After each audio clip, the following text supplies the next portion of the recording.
Welcome back ulit sa aking mini vlog. Pupunta tayo yun sa seaside para i-video natin yung buong gilid ng dagat.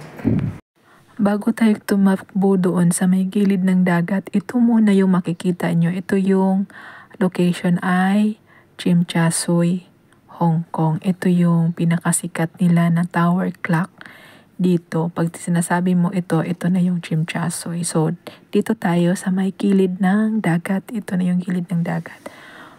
So, makikita nyo yan. Sobrang ganda. At yung ating panahon, mainit ang panahon ngayon, pero marami pang mga ulap-ulap sa taas, balang araw. Uulan babagsak at dumami yung mga ulap na yan. So, ito yung harapan. Doon yung banda sa may central.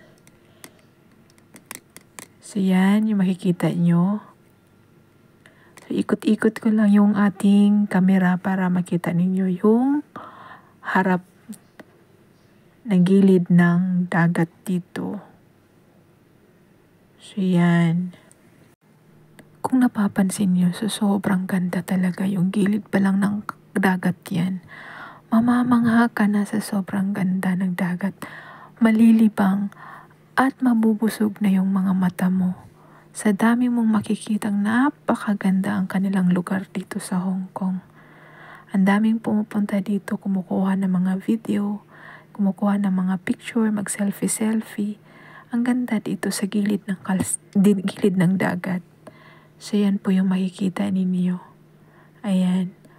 So, guys, kung nagustuhan nyo ang aking video ngayon, huwag niyong kalimutan pindutin ang like, subscribe, at isama nyo na rin ang notification bell para updated kayo sa lahat ng mga video na i-upload ko. Maraming pong salamat sa inyong lahat. God bless you all. At mag-iingat po kayo palagi. Bye-bye po. God bless. See you sa next na vlog. Bye!